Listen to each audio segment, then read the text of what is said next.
6장에 있는 말씀입니다. 그들이 능히 믿지 못한 것은 이 때문이니 곧 이사야가 다시 일렀으되 그들의 눈이 멀게 하시고 그들의 마음을 완고하게 하셨으니 이는 그들로 하여금 눈으로 보고 마음으로 깨닫고 돌이켜 내게 고침을 받지 못하게 하려 함이라 하였음이더라. 자, 그 다음에 보십시오. 이사야가 이렇게 말한 것은 주의 영광을 보고 주를 가리켜 말한 것이라. 이 예수 그리스도 그분의 영광을 보고 예수 그리스도를 가리켜 이렇게 말한 것이라. 이렇게 요한이 우리에게 설명해 주고 있다는 것입니다. 자, 이런 것을 보았을 때 정말 이사야서의 말씀을 읽음으로 인해서 우리가 예수 그리스도께서 이런 분이셨구나, 또 그분이 내 삶에 이런 의미가 있는 것이구나 하는 것을 우리가 비로소 깨닫게 된다는 것입니다. 자, 그 질문을 그럼 머릿속에 잠깐 접어두고 이제 이사야서의 말씀을 우리가 자세하게 살펴보도록 그렇게 하겠습니다. 이사야서를 보시면 맨 첫 부분에 이것이 이사야가 유다와 예루살렘에 관하여 본 계시라 하는 말씀으로 시작이 되고 있습니다. 하나님께서 이사야에게 보여주신 것이라는 것입니다. 여기에 담겨있는 이 내용이 하나님께서 하신 말씀이라는 것이죠. 그래서 2절에 뭐라고 되어 있습니까? 하늘이여 들으라, 땅이여 귀를 기울이라, 여호와께서 말씀하시기를, 이렇게 되어 있습니다. 하나님께서 지금 이 예루살렘에 관해서 하시려는 이 말씀을 온 우주가, 먼 하늘이, 온 땅이 이것을 지금 듣기를 원하고 계신다는 것입니다. 바로 그런 이유 때문에 여러분과 저도 이 이사야서의 말씀을 아주 주의 깊게 들어야 하는 것입니다.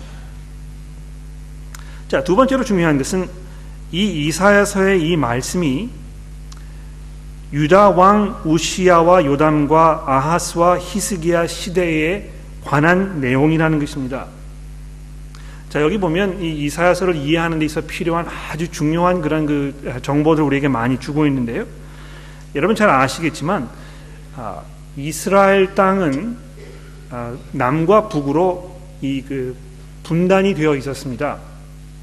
지난주까지 우리가 살펴본 그 출애굽기 사건 이후에 한 400년가량 동안 이스라엘이 가나안 땅에서 한 연합 국가로 형성해서 잘 살고 있었지만 기원전 922년에 이 나라가 남과 북으로 갈리면서 북왕국은 이스라엘이라는 그 이름을 그대로 고수하게 되었고 이 남왕국은 유다라는 새로운 이름을 얻게 되었습니다. 이 남왕국의 수도는 예루살렘이었고요, 이 북왕국 이스라엘의 수도는 어디였습니까? 사마리아였습니다. 그렇습니다. 그래서 이 이사야서의 말씀을 살펴보게 되면 이 모든 내용이 이 남왕국에 관한 것, 그리고 특히 이스라엘 남왕국의 수도였던 이 예루살렘에 관한 것이라는 것을 우리가 잘 알 수 있다는 것입니다. 자, 그런데 국제 정세적으로요, 이런 왕들이 이 남왕국을 다스리던 때는 어떤 때였습니까? 아주 위태롭고 아주 불안정하는 그런 어려운 상황이었다는 것이죠. 많은 면에서 이 이스라엘의 그 상황은 우리 한국과 아주 비슷합니다. 여러분, 그 한국을 보시면 지리적으로 남쪽으로 일본이 위치해 있고 북쪽으로 러시아와 중국이 위치해 있지 않습니까? 이 세 초강대국들이 서로의 그 힘겨루기를 하면서 항상 어려움을 당했던 것이 우리 한반도라는 것입니다. 뭐 고래등이 새우등 터진단 말이죠. 싸움에 새우등 터진단 말이지 않습니까? 딱 그런 현상이지요. 서로 자기의 힘겨루기를 할 때마다 그 격전장이 항상 이 한국 땅이었다는 것입니다. 마찬가지로 이 예루살렘도 그런 형편에 놓여 있었다는 것입니다. 그래서 여기 보시는 대로 이 아하스라는 왕이 왕권에 올랐을 때에는 이미 북왕국이 훨씬 더 북쪽에 있었던 이 아수르라는 왕국에 의해서 침략을 받아가지고 다 멸망해버린 그런 상태였습니다. 이 풍전등화라는 말이 있지 않습니까? 이 유다라는 이 왕국이요, 우시야와 요담과 아하스와 히스기야 이 왕들이 다스리던 그때에 정말 풍전등화와 같이 지금 넘어질 듯하는 그런 아주 위태로운 상황 속에 놓여 있었다는 것입니다. 자, 그렇다면 하나님께서 이 예루살렘에 대해서 보여주신 이 계시 속에는 무슨 내용이 담겨 있었습니까? 하나님께서 이사야 선지자에게 보여주시려고 했던 그 내용은 보는 사람으로 하여금 아주 혐오감을 느끼게 하는, 별로 그렇게 기분 좋지 그런 그 계시가 아니었다는 것입니다. 여러분, 여기 2절 말씀해 보십시오. 하나님께서 예루살렘과 거기에 살던 그 사람들을 향해서 뭐라고 말씀하고 있습니까? 내가 자식을 양육하였거늘, 예루살렘에 살고 있던 그 사람들을 내 자식처럼 내가 잘 키웠거늘 그들이 나를 거역하였다, 이렇게 되어 있습니다. 영어 성경에 보시게 되면 거기에 그 단어를 이제 rebel이라는 단어를 쓰고 있는데요, 아주 강한 단어입니다. 그 rebel이라는 단어는 한마디로 말해서 반역 행위를 했다는 것입니다. 하나님께서 자기의 백성으로 불러 모았던 그 예루살렘에 살던 그 사람들이 하나님을 향해서 반기를 들고 하나님을 적으로 생각하게 되었다는 것입니다. 4절 말씀해 보십시오. 슬프다 범죄한 나라여, 허물진 백성이요, 행악의 종자여, 행위가 부패한 자식이로다. 그들이 여호와를 버리며 이스라엘의 거룩한 일을 만홀히 여겨 멀리하고 물러갔도다. 이렇게 하면서 하나님과 이들 사이의 이 철저한 이 관계의 단절을 지금 보여주고 있는 것입니다. 하나님을 향해서 담을 쌓고 나와 참견하지 말라고 이렇게 선언을 해버렸다는 것입니다. 그런데 그것보다 더 안타까운 사실은 이스라엘이 그렇게 하나님께 반역을 한 후에 그들이 치러야 했던 그 대가였다는 것입니다. 5절 말씀부터 보시면 하나님과의 관계 단절을 선언하고 나서 이스라엘이 얼마나 황폐해졌는지 이것을 우리에게 설명해 주고 있습니다. 너희가 어찌하여 매를 더 맞으려고 패역을 거듭하느냐? 머리는 온통 병들었고 온 마음은 피곤하였으며 발바닥에서 머리까지 성한 곳이 없이 상한 것과 터진 것과 새로 맞은 흔적뿐이라. 이렇게 이사야가 안타깝게 이야기하고 있는 것입니다. 여러분, 거기 8절 말씀해 보십시오.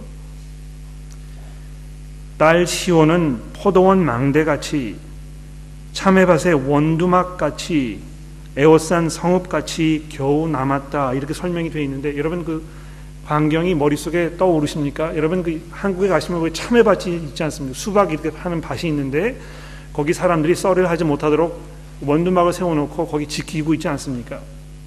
그런데 그렇게 하는 이유가 무엇입니까? 사방을 다 내다볼 수 있도록 그렇게 해놓은 것이지만 지금 여기서 설명하고 있는 상황은 무엇입니까? 아주 초라하게 그 허허 벌판에서 초라하게 세워져 있는, 모든 사람들이 다 쳐다볼 수 있는, 한번 공격을 받으면 피할 수가 없는, 도망갈 수가 없는 그런 상황에 지금 놓여 있다는 것입니다. 여러분, 여기 보시면 이 이사야 선지자의 마음속에 아주 깊이 자리하고 있는 그 슬픔, 그 애통함, 예루살렘의 그 상황을 보면서 느끼는 그의 그 고통스러운 이 내용을 여러분이 이해하실 수 있으면 참 좋겠습니다. 너희가 어찌하여 더 매를 맞으려고, 왜 계속해서 이 패역을 거듭하는 것이냐, 이렇게 안타깝게 물어보고 있는 것입니다. 제가 아는 분 중에 정신분열을 일으킨 분이 계시는데요, 저희 우리 나은엠 회중에 나오시고 계신 분입니다. 제가 그분과 이야기를 하면 항상 저에게 자기는 약이 필요하지 않다고 얘기해요. 내가 누구보다 내 몸을 잘 알고 있기 때문에 내가 나 스스로를 잘 가다듬을 수 있고, 그래서 의사 선생님이 처방해 준 이 약을 나는 먹지 않아도 얼마든지 잘 살 수 있다고 이렇게 얘기하는 것입니다.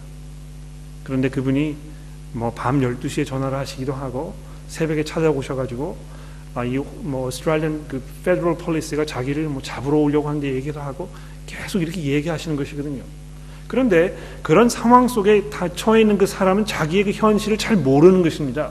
마치 이스라엘 백성들이 자기가 처한 그 상황을 보면서도 그 약을 먹지 않으려고 이렇게 발버둥거리는 것과 아주 마찬가지라는 것입니다. 그래서 이사야가 지금 뭐라고 얘기하고 있습니까? 하나님의 백성들이었던 이 사람들을, 하나님의 도성인 그 예루살렘에 살던 이 사람들을 10절 말씀해 보시면 이 소돔과 고모라의 백성이라고 이렇게 부르고 있는 것입니다. 얼마나 안타까웠으면, 얼마나 속이 상했으면, 얼마나 이들의 모습을 보고 그 마음이 찢어진 것 같았으면 이 구약 성경에서 가장 흉악했던, 가장 그 처참한 삶을 살았던 이 두 도시의 사람들과 같다고 이렇게 이야기하고 있었겠습니까? 자, 그런데 거기에는 그럴 만한 충분한 이유가 있었다는 것이죠. 하나님께서 이 예루살렘에 살던 사람들을 향해서 13절에 뭐라고 말씀하고 계십니까? 더 이상 헛된 재물을 지금 가지고 오지 말아라. 너희가 나에게 드리는 이 분향은 내가 가증히 여기는 바요, 너의 월삭과 너의 안식일과 너희가 대회로 모이는 그 모든 성회들, 너희가 나를 예배하기 위해서 모이는 이 모든 것들을 내가 견디지 못하겠다고 하나님께서 원통하게 생각하고 계십니다. 내 마음이 너의 월삭과 정한 절기를 싫어하느니 그것이 내게 무거운 짐이라 내가 지기에 곤비하였노라. 내가 이제 지쳐가지고 더 이상 감당할 수가 없으니까 더 이상 이렇게 하지 말라고 하나님께서 말씀하고 계시는 것입니다. 거기 보시면 하나님께서 더 이상 이스라엘 백성들의 기도를 듣지 않으시겠다고 15절에 말씀하고 있습니다. 너희가 손을 펼 때에 내가 눈을 너희에게서 가리고 너희가 많이 기도할지라도 내가 듣지 아니하리니 이는 너희의 손에 피가 가득함이라. 주중에 제가 웨스트필드에 갈 일이 있었는데요, 거기에서 아주 어린 그 남자아이를 데리고 온 어머니를 제가 보게 되었습니다. 한 3살, 4살가량 되었을까 했는데요, 그 울음소리가요, 3층에서부터 1층까지 온 그 쇼핑센터를 진동하던 그런 상황이었습니다. 뭐가 마음에 안 들었는지, 뭐가 불만이었는지 땅에서 두루 넣어가지고 울고 불고 하는데요, 엄마가 어떻게 할 수가 없는 것입니다. 어머니가 달래다가 지쳐가지고 포기하시고 등을 돌려서 그냥 걸어가신 것입니다. 그런 모습을 보고 어떤 할머니가 지나가면서 혀를 끌끌 차면서 참 저 어머니 잘못하는 거라고 이렇게 욕을 하셨는데요, 제가 처음부터 끝까지 그걸 다 보고 있었기 때문에 제가 잘 압니다. 아마 그 당시에 그 어머니가 테레사 수녀가 아니라 테레사 수녀 할머니였어도 그렇게 했을 것입니다. 하나님께서도 울부짖는 이스라엘 백성들의 기도를 더 이상 듣지 않으시겠다고 선언하는 그 상황의 이 끔찍한 현실을 여러분 한번 상상해 보십시오. 모든 소망이 다 사라진 것 같았습니다. 더 이상 가망이 없는 것처럼 보였다는 것이지요. 그런데 바로 그 순간 이 18절 말씀해 보십시오. 하나님께서 그런 이스라엘을 향해서 뭐라고 말씀하고 계십니까? 오라 우리가 서로 변론하자. 너희 죄가 주홍 같을지라도 눈같이 희어질 것이요 진홍같이 붉을지라도 양털같이 깨끗하게 되리라. 여러분, 바로 이 시점에서 하나님께서는 마치 이스라엘이라는 이 사람을 자기 품으로 끌어안으시려는 이 라바와 같습니다. 누구를 깊이 사랑해서 그 여인을 자기 품에 안으려고 하는 이 어떤 남자와 같다는 것입니다. 너희가 더 이상 이런 상황으로 계속 나가지 말고 내 품으로 돌아오라고 부르고 계시는 것입니다. 자, 그런데요, 그런 하나님의 이 간절한 부르심, 이것이 거기서 끝나는 것이 아니고 오히려 하나님께서 이 온 그 예루살렘이라는 이 성을 새롭게 만드시려는 하나님의 원대한 이 마스터 플랜으로 변화되고 있는 것을 우리가 나머지 부분에서 살펴볼 수가 있습니다. 우리가 2장 그 1절부터 5절의 말씀을 읽지 않았습니까? 우리 이 시간에 한번 같이 읽어보도록 합시다. 우리 교독을 하면 좋겠는데요. 제가 1절 말씀을 읽으면 여러분이 짝수의 말씀을 같이 읽으면서 교독을 하면 좋을 것 같습니다. 준비되셨습니까? 아모스의 아들 이사야가 받은 바 유다와 예루살렘에 관한 말씀이라. 말일에 여호와의 전에 산이 모든 산 꼭대기에 굳게 설 것이요 모든 산 위에 뛰어나리니 만방이 그리로 들여들 모실 것이라. 많은 백성이 가며 이르기를 우리가 여호와의 산에 오르며 야곱의 하나님의 전에 이르자. 그가 그의 길을 우리에게 가르치실 것이라. 우리가 그 길로 행하리라 하리니 이는 율법이 시온에서부터 나올 것이요 여호와의 말씀이 예루살렘부터 나올 것임이니라. 그가 열방 사이에 판단하시며 많은 백성을 판결하시니 우리가 그의 칼을 쳐서 보습을 만들고 그의 땅을 쳐서 낫을 만들 것이며 이 나라와 저 나라가 다시는 칼을 들고 서로 치지 아니하며 다시는 전쟁을 연습하지 아니하리라. 제가 예전에 즐겨보던 그 TV 프로그램 중에 오버홀링이라는 그 프로그램이 있었습니다. 혹시 보신 분 계시는지 모르겠습니다. 한번 손 들어보시겠습니까? 들어보신 분이 계시면? 한 분도 안 계시는 분, 제가 막 지어서 얘기해도 모르시겠네요. 이게 이제 그 미국 프로그램인데요. 차를 그 수리하는 그 팀이 아주 오래된 중고차를 가져다 놓고 이거를 새로운 차로 개조시키는 그걸 보여주는 그 프로그램입니다. 주로 이제 아주 고풍스러운 그런 차를 얻어다가 상태가 아주 형편없는 그런 차를 7일 만에 개조해서 아주 그 놀랍도록 그 멋있는 그런 차를 만드는 이런 프로그램입니다. 그런데 그 프로그램을 보면 항상 그 밟는 그 과정이 있습니다. 무슨 과정입니까? 처음에 그 차를 고치기 위해서, 수리하기 위해서는요, 그 차를 처음부터 끝까지 싹 다 분해시켜 버리는 것입니다. 그냥 엔진 하나 드러내고 바퀴를 뜯어내고 운전대를 바꾸고 하는 걸 말하는 것이 아니고요, 처음부터 끝까지 하나도 남김없이 그냥 싹 차를 다 끄집어내는 것입니다. 그런 경우에 차 이 껍데기만 남게 되는 것이거든요. 골격만 남는 것입니다. 그리고 그 골격을 자세히 살펴봅니다. 혹시 거기에 녹이 쓴 것이 없는지, 구멍 난 곳은 없는지, 이런 것을 다 검사를 해가지고 그거를 다 손을 보고 고치고 나서 새로 페인트를 해가지고 차를 새로 만들어 놓은 후에 거기에 옛날 부속품을 집어넣는 것이 아니고요, 새로운 부속품들을 처음부터 하나 끝까지 차례차례 다 집어넣는 것입니다. 그런 과정을 겪고 나면 그 차가 비로소 새로운 모습으로 등장하게 되는 것입니다.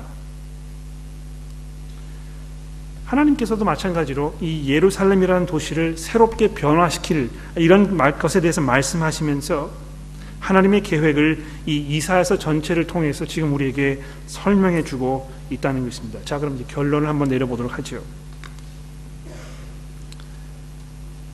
그럼 이 내용이 우리와 무슨 상관이 있는 것입니까? 왜 우리가 이 말씀을 들어야 하는 것입니까? 이 말씀을 들음으로 인해서 우리가 어떻게 이 예수 그리스도라는 분을 좀 더 잘 이해할 수 있는 것입니까? 세 가지로 줄여서 말씀을 드려보도록 하겠습니다. 첫 번째로 중요한 것은 이 이사야서의 이 말씀이 하나님과 우리의 삶의 이 관계에 대해서 아주 많은 것을 말씀해 주고 있다는 것입니다. 제가 보기에는 요즘 현대 사회에는 이 행복이라는 것이 우리에게 가장 중요한 문제로 대두되고 있는 것 같습니다. 행복한 삶을 사는 것, 행복을 누리는 것, 행복한 가정을 꾸리는 것, 행복한 결혼 생활을 하는 것, 내 스스로에 대해서 행복하게 느끼는 것, 내 직장에 대해서, 내 자녀에 대해서 이 행복을 느끼는 것이 무엇보다 가장 중요한 것이라고 생각을 합니다. 그런데 많은 믿지 않는 사람들이 이 행복이라는 것을 생각하면서 하나님을 아주 거추장스럽게 생각한다는 것입니다. 하나님이라는 분은 이 행복이라는 것을 우리가 이루는 데 있어서 우리에게 거추장스러운 것이요 걸림돌이 되는 것이기 때문에 내가 원하는 행복을 추구하기 위해서는 하나님이라는 그 존재가 좀 사라져 버렸으면 좋겠다고 이렇게 얘기하는 것이죠. 특히 요즘 시대에는 이 성의 문제에 관해서 아주 특별히 더 그런 것 같습니다. 어떤 남자가 동성연애를 하기 원하면, 그래서 그 관계를 통해서 자기의 그 행복이 이루어질 수 있다고 생각하게 된다면, 그러면 하나님은 그 사람의 그 행복을 위해서 비켜나 주셔야 한다는 것입니다. 이 세상에 사는 사람들이 자기 스스로의 행복과 자기 스스로의 만족을 이루고 누리기 위해서 살기 위해서는 하나님이라는 그 존재도 방해할 수 없는 것이고 막을 수 없는 것이라고 이야기하게 된다는 것이죠. 그러나 오늘 본문 말씀이, 그리고 이사야서 전체가 우리에게 분명히 주고 있는 이 말씀이 무엇입니까? 이 삶, 이 본질적인 그런 삶, 참 진정한 삶, 이것과 하나님과는 분리시킬 수 없는 이 불가분의 관계 속에 있다는 것입니다. 하나님께서 이 삶의 근원이시고 하나님께서 삶을 우리에게 수여해 주시는 분이시기 때문에 그분을 떠나서는 우리가 행복한 삶을 누릴 수 없다고 지금 이 이사야서 1장의 말씀이 우리에게 반복해서 말씀해 주고 있는 것입니다. 이스라엘이 이 당시 상황을 보게 되면 우리가 그것을 분명히 이해할 수 있는 것이죠. 이들이 하나님을 거역하고 하나님께 반기를 들고 자기의 삶을 자기 나름대로 살겠다고 이렇게 고집해 왔지만 그들이 겪어야 했던, 그들이 치러야 했던 그 대가는 감당할 수 없는 그런 끔찍하고 엄청난 것이었다는 것입니다. 여러분, 우리 이 한국의 상황을 한번 돌이켜 보십시오. 지난 50년 동안 그 유래를 찾아볼 수 없는 놀라운 경제 성장을 이룬 국가가 한국 아닙니까? 제가 어제 좀 검색을 해보니까요, 이 GDP로 따졌을 때 한국이 세계 15위권에 드는 경제 대국이라고 이렇게 크게 그 기사가 났더군요. 그런데 여러분 보십시오.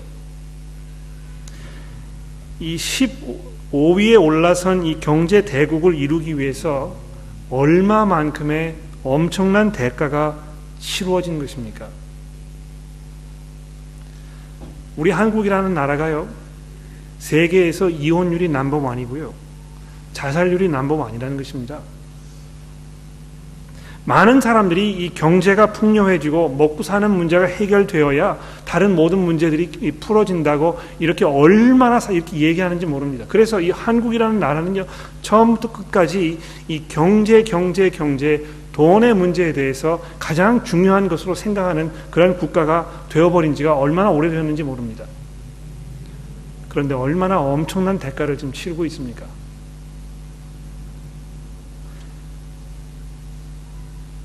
하나님을 경외하는 그리스도인들이 전체 인구의 25%라고 하지만 사회는 점점 폐역하고 황폐해지고 얼마나 사람들이 진정한 삶의 참 삶을 누리지 못하면서 살고 있는 것입니까?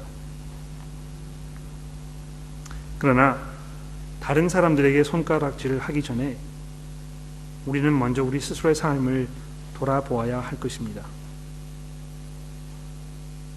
우리 그리스도인들도 마찬가지로 내가 원하는 삶의 행복, 만족, 이것을 가장 중요한 것으로 생각하면서 살고 있는 것 같습니다. 하나님을 섬기는 것도 내가 행복해지기 위해서인 것이고, 내가 교회를 나오는 것도 내가 행복한 삶을 누리기 위해서인 것입니다. 그래서 하나님을 섬기는 일이, 내가 수고하고 봉사하는 일이 나의 행복에 거추장스러운 것이 되게 되면 잠시 접어두고 뒷전에 미루어두고 그냥 내가 원하는 행복을 추구하는 것이 가장 중요하다고 이렇게 생각하는 경우가 얼마나 많이 있는지 모릅니다. 우리 그리스도인들은 우리 마음 속에 있는 그런 우리의 욕심과 우리의 이기적인 마음, 이것을 이 신앙생활이라는 이 담요로 덮어버리는 일을 얼마나 잘하는지 모릅니다. 그냥 내가 교회를 잘 나오고 뭐 이 성경을 가끔 읽기도 하고 내가 성경 공부에 출석하기도 하고 교회에서 뭐 봉사하는 일 하기도 하고 이렇게 하게 되면 그냥 내 마음속에 있는 이런 나의 욕심과 나의 음욕과 나의 이런 그 싫어하는 미워하는 마음과 이런 모든 것들이 별로 중요하지 않다고 생각하는 것입니다. 그러나 예수님의 그 분노를 가장 그 활활 타오르게 만들었던 그 사람들이 누구입니까? 바리새인들이라는 것입니다. 그들의 그 위선적인 삶, 하나님을 잘 섬긴다고 하면서 사실은 하나님을 섬기는 것이 아니고 자기 스스로의 욕심과 자기 스스로의 만족을 누리려고 했던 그 사람들의 그 삶을 바라보면서 예수님께서 참으실 수가 없었다는 것이요.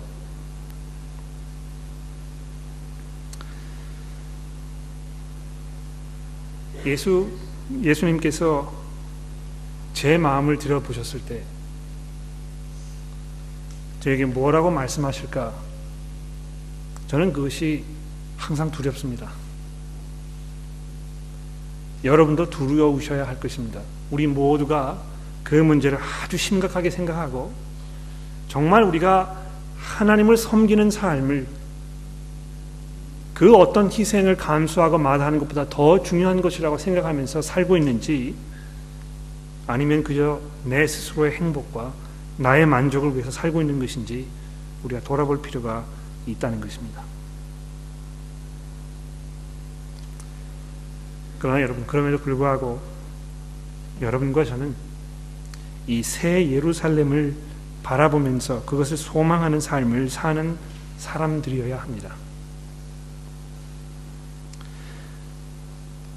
여러분, 오늘 아침에 우리가 요한복음에 요한계시록에 있는 말씀을 봉독하면서 여러분 발견하셨는지 모르겠는데요, 성경이 말씀하고 있는 이 예루살렘은 어떤 도성, 이것을 말하는 것이기보다는 거기에 살고 있는 그 사람들을 말하고 있는 것입니다. 그래서 요한계시록 21장에 넘어왔을 때 여기에서 이 새 예루살렘에서 이야기하고 있는데, 많은 분들이 오해하시기를 이 21장과 22장에 있는 이 새 예루살렘은 이 천국을 지금 설명하고 있는 것이다, 이렇게 생각하고 있다는 것이죠. 근데 오해입니다. 그것은 그 본문을 여러분이 잘 읽지 않으셨기 때문에 착각하고 계시는 것이거든요. 우리가 이 천국에 들어가게 되면 거기에 뭐 큰 이 금으로 된 문이 서 있고 거기 뭐 어떤 것이라고 생각하게 되지만, 여러분 그 본문 말씀을 다시 한번 잘 살펴보십시오. 요한계시록 21장 9절로 넘어오셔서 이 내용을 잘 한번 살펴보시기 바랍니다. 여기 보시면 이렇게 되어 있습니다. 7 대접을 가지고 마지막 7 재앙을 담은 7 천사 중에 하나가 와서 내게 말하여 이르되, 이리 오라. 내가 신부 곧 어린 양의 아내를 내게 보이리라, 이렇게 얘기하고 있다는 것입니다. 그래서 이 21장부터 설명되고 있는 이 새 예루살렘은 곧 뭘 말하는 것입니까? 예수 그리스도의 신부가 될 그리스도의 교회를 말하는 것입니다. 바로 여러분과 저를 말하고 있는 것입니다. 성령으로 나를 데리고 크고 높은 산에 올라가 하나님께로부터 하늘에서 내려오는 거룩한 성 예루살렘을 보이니 하나님의 영광이 있어 그 성의 빛이 지극히 귀한 보석 같고, 이렇게 얘기하고 있다는 것이죠. 여러분과 제가 하나님의 교회로서 예수 그리스도의 신부로서 하늘로부터 내려오는 거룩한 성, 하나님의 영광으로 치장한 이 귀한 보석과 옥벽과 수정으로 치장한 찬란한 성의 모습으로 여러분과 제가 나타날 날이 있게 될 것이라고 약속하고 있는 것입니다.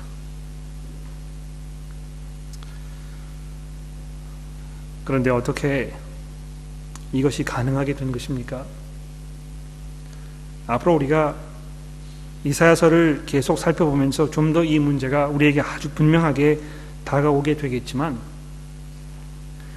이 황폐하고 폐역하고 보잘것없는 예루살렘이 지금 요한계시록 21장에 설명되고 있는 이런 찬란한 이 새 예루살렘의 모습으로 변화되기 위해서 중간에 어떤 사건이 일어난 것입니까? 예수 그리스도의 십자가 사건이 일어났다는 것입니다.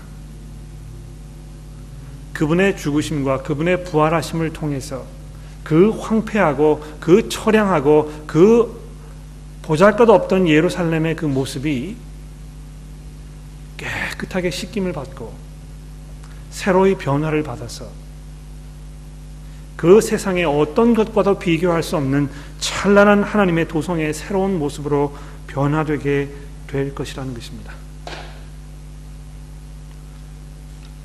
그렇다면 여러분, 이 새로운 예루살렘의 그 찬란한 모습을 바라보면서 사는 여러분과 저는 지금 이 시점에서, 지금 현재 여러분과 제가 처해 있는 우리 교회의 현재 상황에서 우리 스스로의 모습을 돌아보며 회개하는 교회가 되어야 할 것입니다. 우리 스스로 개인의 삶의 모습을 돌아보면서 우리 스스로 개인의 삶의 모습에 대해서 회개하는, 참회하는 그런 마음을 가지고 있는 사람들의 그 모임이어야 한다는 것입니다. 그저 우리가 교회에 나오는 것으로, 그저 신앙생활을 한다는 것으로 모든 것을 다 덮어버리려고 하는 그런 삶이 아니고, 우리 스스로의 모습을 보면서, 우리 교회의 모습을 보면서, 또 우리가 살고 있는 이 세상의 모습을 보면서 하나님 앞에 참회하는 그런 교회가 되어야 할 것입니다. 기도하겠습니다.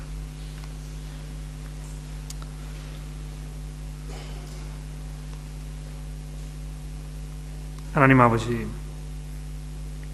이 시간 저희 스스로의 모습을 돌아보게 됩니다. 저희가 하나님을 등지고 살고 있지는 않은지, 제발 하나님께서 참견하지 마시라고 이렇게 외치면서 살고 있는 것은 아닌지, 하나님의 영광과 그리스도의 복음을 위해서 우리의 삶을 사는 것이기보다는 그저 내가 설정해 놓은 내 스스로의 행복과 만족이라는 것을 위해서 살고 있는 것은 아닌지, 이 시간 저희가 돌아보게 됩니다. 하나님, 혹시 저희가 그런 삶을 살고 있다면 저희들에게 참회하는 마음을 허락해 주시고 저희를 용서하여 주시기를 간절히 기도합니다.